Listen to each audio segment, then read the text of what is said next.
Hello, and welcome to QuickTale English.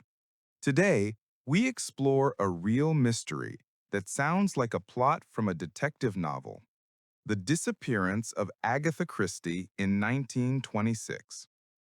In the 1920s, Agatha Christie was already a famous and successful writer. Her books, featuring detectives like Hercule Poirot, were popular around the world.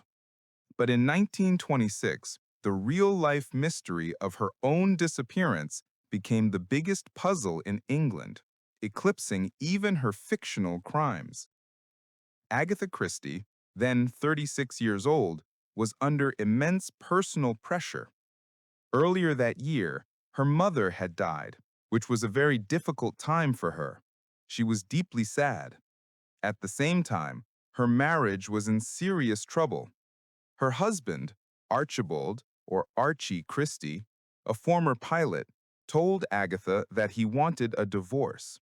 He was in love with another woman named Nancy Neely.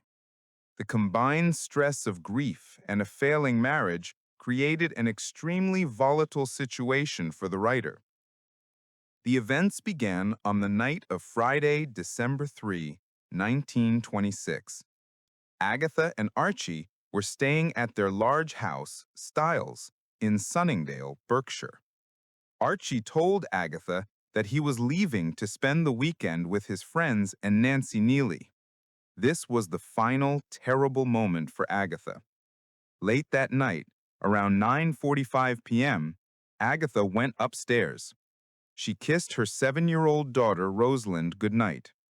She then wrote a short, cryptic note to her secretary, saying she was going away and asking her to cancel an appointment. Without telling anyone else, Agatha got into her green car, a Morris Cowley, and drove out into the dark, rainy night. She seemed to vanish into the fog of the English countryside. When Archie returned on Saturday morning, Agatha was not home. He assumed she had gone to visit friends to calm down. But soon the alarm was raised. Agatha's secretary received the strange note and became worried. Archie called the police on Saturday evening. The mystery deepened quickly. On Sunday morning, Agatha's abandoned car was found several miles away at a location called Silent Pool near Guildford, Surrey. The car had crashed slightly. The engine was still running, and the headlights were on.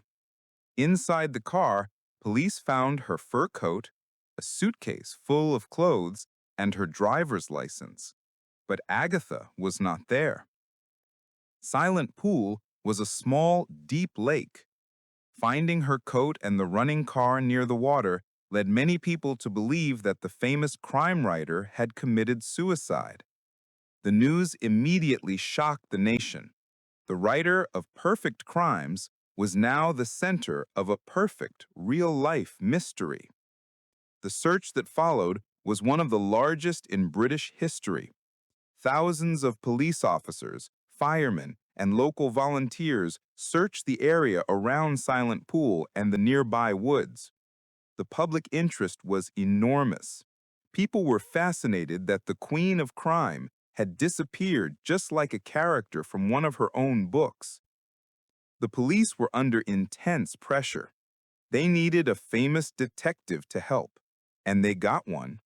Sir Arthur Conan Doyle, the creator of Sherlock Holmes, even got involved. He went to a medium, a person who claims to talk to the dead, and gave them one of Agatha's gloves, hoping for a spiritual clue. Another famous crime writer, Dorothy Lar Sayers, visited the site and tried to analyze the situation like a detective. The search even used airplanes, a rare and expensive tool at that time, to scan the area from above. Archie Christie, her husband, was the main suspect. The police questioned him intensely. He could not explain why his wife would leave. His affair with Nancy Neely was soon revealed to the public, increasing the suspicion that he was involved in his wife's disappearance. However, there was no evidence of violence, and no body was found. 11 days later, on December 14, The mystery finally ended, but the confusion did not. Agatha Christie was found 200 miles away at the Old Swan Hotel in Harrogate, North Yorkshire. She had been staying there since the day she vanished. But the most bizarre detail was her identity. She had registered under the name Mrs. Teresa Neely, using the exact surname of her husband's mistress. When the police arrived, she was calm, but she claimed she remembered absolutely nothing about the previous 11 days. She could not explain how she got to the hotel or why she used that name. Doctors examined her and concluded that she was suffering from amnesia, specifically a fugue state, a rare form of psychological memory loss caused by extreme emotional trauma and stress. The grief over her mother and the shock of the divorce had caused her mind to break and create a new, temporary identity. The police reluctantly accepted the medical explanation. The newspapers, however, were not so quick to believe her. Many people thought it was an act of clever revenge against Archie, forcing him to suffer public humiliation. Others believed it was a publicity stunt to help sell her next book, though this theory was quickly dismissed because she did not need the publicity.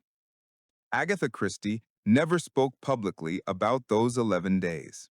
She kept the truth private, and the reason behind her choice of the name Teresa Neely remains open to speculation. She continued to write successfully for decades, but her own disappearance remains a classic unsolved mystery, a real-life plot twist more profound and confusing than any of her fictional creations. Thank you for joining QuickTale English. Subscribe for more real-life mysteries and continue practicing your B1 English. See you next time.